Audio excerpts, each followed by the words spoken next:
Et si Napoléon n'était jamais mort à Sainte-Hélène? C'est une hypothèse folle, inimaginable. Et pourtant, des documents cachés, des témoins oubliés et un sosie mystérieux viennent semer le doute.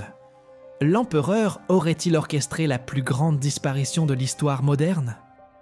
Un nom gravé dans les mémoires, une tombe visitée par des millions de personnes, et pourtant, une question persiste, enfouie sous les siècles. Napoléon Bonaparte est-il vraiment mort à Sainte-Hélène en 1821? Ou a-t-il orchestré la plus incroyable disparition de l'époque moderne? Dans les plis oubliés des archives, parmi les silences gênés des témoins et les détails anormaux de son exil, un doute s'immisce. Et si l'empereur n'avait jamais tiré sa dernière révérence sur cette île isolée? Si sa fin officielle n'était qu'un rideau de fumée, savamment mis en scène pour servir des intérêts plus grands que lui? Au fil des décennies, certains historiens, chercheurs indépendants et passionnés d'histoire, ont mis en lumière des indices dérangeants. Témoignages contradictoires, incohérences médicales, disparition de documents, sosies, rumeurs d'évasion. Des éléments épars, souvent balayés d'un revers de main par les manuels scolaires, mais qui, une fois rassemblés, composent un tableau fascinant. Et si tous ces fragments racontaient une même histoire, qu'on refuse encore d'accepter? Restez bien jusqu'à la fin de cette vidéo, car ce que vous allez découvrir risque de changer à jamais votre vision de Napoléon. À travers ce récit, nous allons explorer une piste rarement abordée, mais pourtant terriblement intrigante. Vous aimez explorer les zones d'ombre du passé, les mystères qui défient la logique. Alors abonnez-vous à la chaîne Secrets Perdus pour ne rien manquer de nos prochaines enquêtes. Car ce que vous êtes sur le point d'entendre ne figure dans aucun manuel officiel. Lorsque Napoléon est exilé à Sainte-Hélène en 1815, il est surveillé de près par les Anglais, dans une maison modeste, loin de son prestige impérial. Pendant 6 ans, les témoignages de ceux qui l'ont côtoyé parlent d'un homme affaibli, malade, mélancolique. Et le 5 mai 1821, la nouvelle tombe. L'empereur est mort. Les causes? Officiellement, un cancer de l'estomac. Pourtant, dès les premiers jours suivant l'annonce, quelque chose cloche. Le rapport médical présente des contradictions. Les médecins ne s'accordent pas sur le diagnostic et certaines parties du corps sont conservées, puis disparaissent mystérieusement. La mèche de cheveux, souvent analysée, contient des traces d'arsenic. Poison? Maladie? Mise en scène?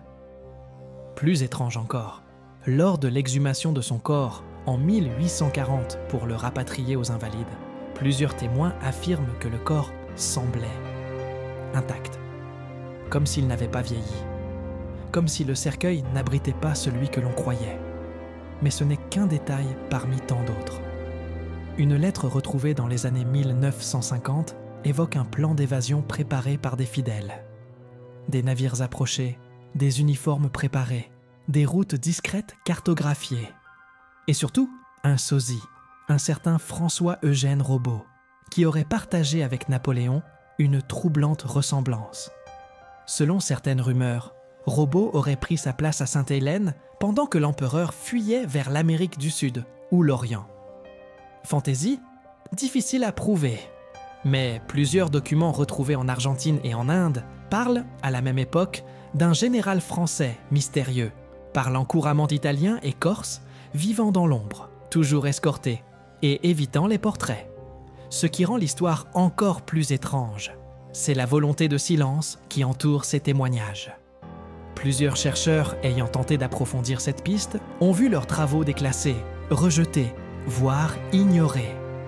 Les autorités françaises et britanniques ont-elles volontairement enterré cette hypothèse?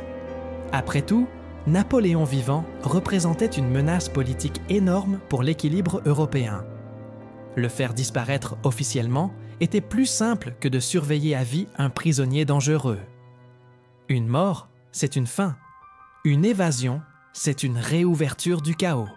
Et si certains ont tout fait pour refermer cette porte, c'est peut-être parce qu'elle menaçait de tout bouleverser.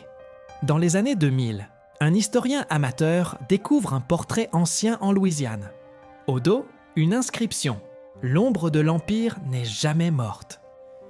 Le visage? Celui d'un homme au regard intense, au port militaire, étonnamment ressemblant à Napoléon. Avec 20 ans de plus, une analyse faciale récente a révélé une compatibilité à plus de 90% avec les portraits officiels de l'empereur. Ce détail, presque oublié, relance l'hypothèse d'une survie discrète, loin des projecteurs. Mais alors, pourquoi ne pas être revenu? Pourquoi ne pas avoir repris le pouvoir? Peut-être parce que pour survivre, il fallait justement s'effacer. Renoncer à son nom, à sa gloire, à sa légende. Peut-être que Napoléon, las de guerres et de trahisons, a choisi de devenir un homme ordinaire dans un monde qui n'était plus à sa mesure.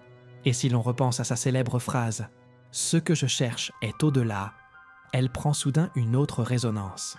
Et si cette quête l'avait mené ailleurs, au-delà des frontières, au-delà des livres, au-delà de la mort elle-même? Le mystère reste entier. Mais une chose est certaine, certaines ombres ne disparaissent jamais vraiment. Elles se fondent dans le silence, dans les interstices de l'histoire, et attendent qu'on les écoute à nouveau.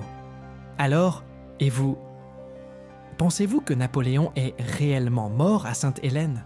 Ou que son âme, quelque part, a continué à marcher libre, loin des chaînes de l'exil? Laissez un commentaire avec votre avis, votre intuition ou votre propre théorie.